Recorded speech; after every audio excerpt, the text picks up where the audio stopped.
proposed total living area, I'm not sure. What is the average floor area for this R20? I don't know. Do you know what the average floor area for the proposed parcel is? Average floor area, no, sir. Do you believe that that's important in making an appraisal assessment?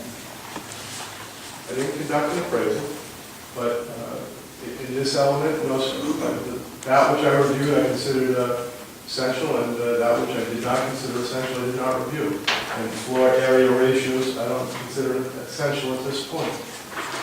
Are floor area ratios essential in determining the appraised value of real estate? Floor area ratios, it could be. Tell me what's important when you do an appraisal. He's not making an appraisal. I didn't. Well, you testified to the valuation of the property, that it would be a discernible benefit to the neighborhood. So is it monetarily discernible benefit or valuation? Or what's the discernible benefit?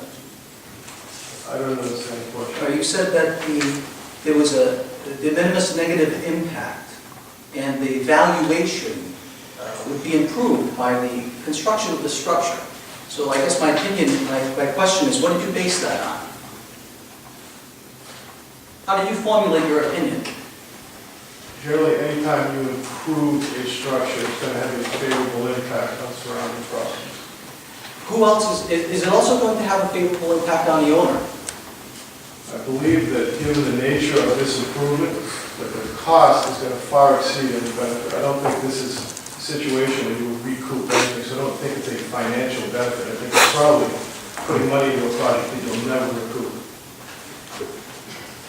If you conducted an appraisal on this property today, in its present condition, what do you believe the value to be? I have no idea.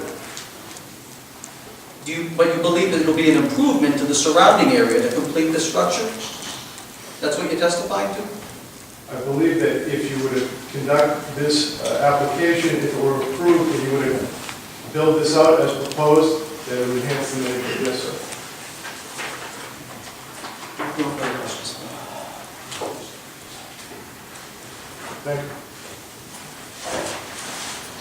Mrs. Stanley?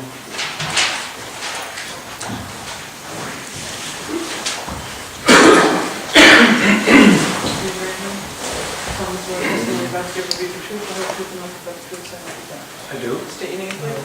Harlan Stanley. Thank you. Stanley, where do you presently reside, In Winnetka, Illinois.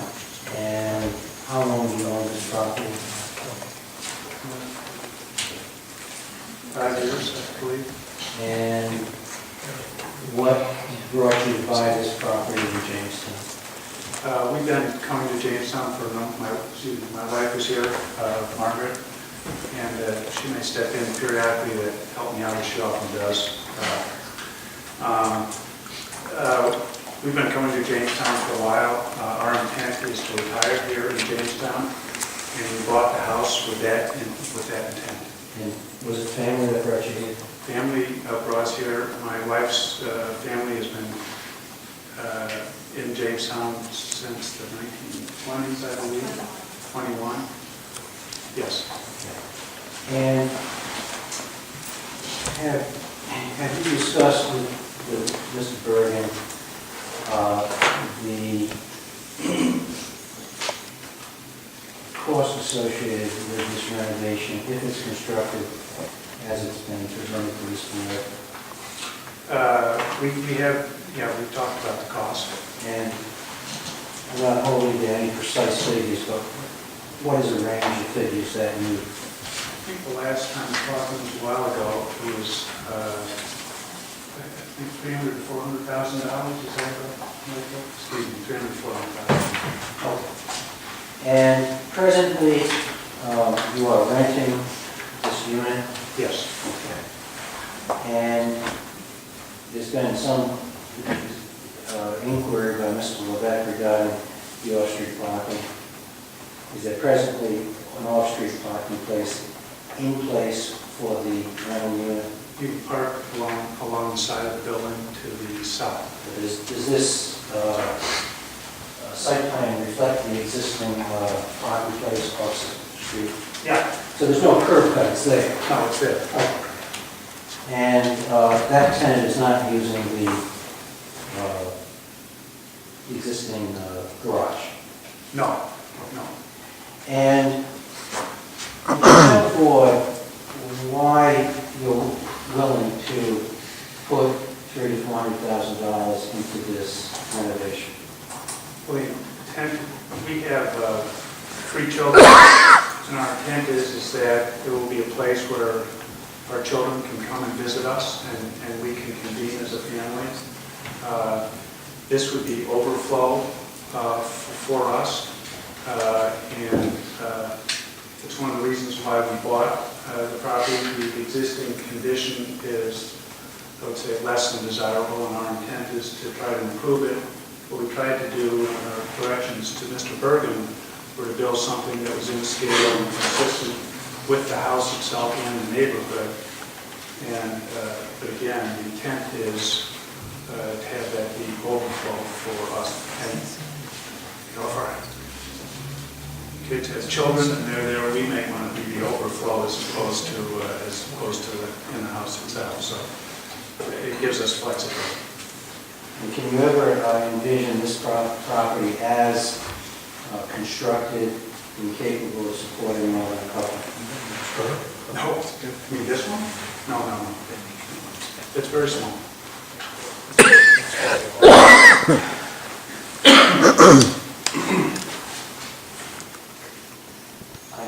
Let me ask you a question. Okay.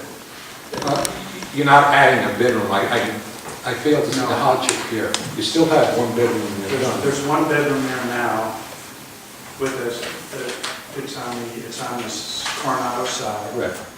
And then there's a bathroom that is directly east of that. And then there's a living room with a kitchen that's I part can of see it. that, yeah. And that's what exists today.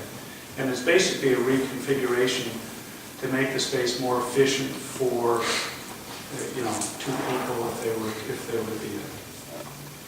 But if it was left the way it is, I don't see the hardship in leaving it the way it is. I don't see the advantage. Well, You're still only using it for overflow, and you're still having 1 bedroom. well, it's a question of the condition of the property. So I think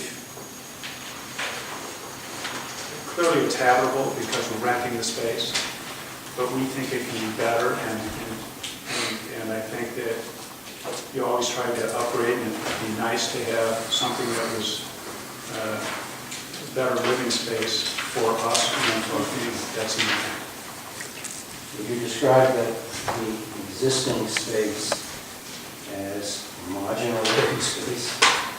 I would, but everyone's perception is different. So, but yes, I would.